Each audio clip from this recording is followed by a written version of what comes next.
Welcome to the Explainer. Today, we're diving into the huge new software update for your iPhone, and it's a big one, iOS 26. Yep, Apple just dropped one of its biggest software updates in a long time. So let's get right into it. What's new, what's actually useful, and, well, what might take some getting used to? Okay, so to really get our heads around this thing, we're going to break it down into 5 key parts. We'll start with that name, iOS 26. Then we'll get into the massive visual makeover, what's new with your apps, the smarter AI stuff, and then we'll wrap it all up with a look at the best of the rest. All right, let's just get the big question out of the way first. You're probably thinking, wait, iOS 26?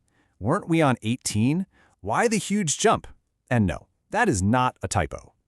So Apple's got a couple of reasons for this.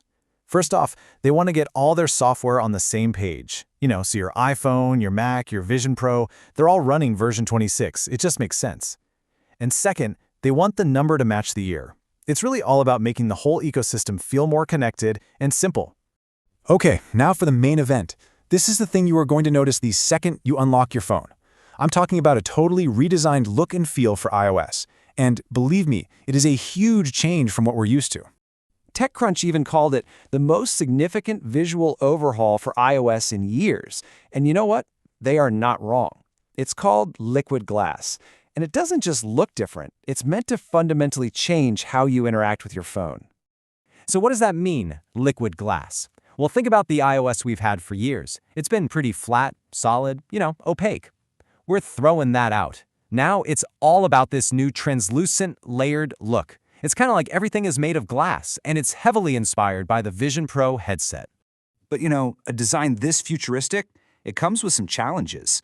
Early testers in the beta found that sometimes text was kind of hard to read against a busy background. So definitely expect Apple to keep tweaking and refining this whole glassy look over the next few months to really nail it. All right, so how does all this new design stuff actually play out in the apps you use every single day? Because it's not just a new coat of paint. There's some really big practical upgrades here too. First up, the phone app. It's getting a huge new feature called call screening. And honestly, this could be a total game changer for getting rid of spam calls. Here's how it works. An unknown number calls, and your iPhone basically answers for you, asking who's calling and why. The best part? You see a live transcript of their answer right on your screen, so you can decide if you want to pick up. And it's not just the phone app. There's also this cool holding assist that tells you when a real person is back on the line after you've been on hold. Messages is getting new backgrounds and polls, and finally, the super useful preview app from the Mac is coming to the iPhone. So much easier to sign and edit PDFs now. Plus, Maps and the camera app get some really nice redesigns too. Now, last year was all about the big, flashy launch of Apple Intelligence, right? This year, it's a little different. It's more about weaving that AI into the OS in these really subtle but super practical ways, things you'll actually find yourself using. Live translation is the perfect example of this. It's now built right into Messages, FaceTime, and the phone app. And get this, if you've got AirPods, you can get real-time conversation translation literally whispered in your ear. It's launching with support for 5 major languages, which is just wow. Apple's also rolling out their own version of that Search Anything on Your Screen feature. Their answer to Circle to Search. It's called Highlight, and it's pretty powerful.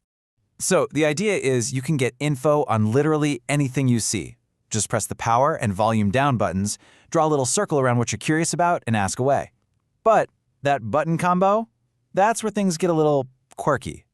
Yeah, here's the catch. That power plus volume down combo, that's also how you take a screenshot, right?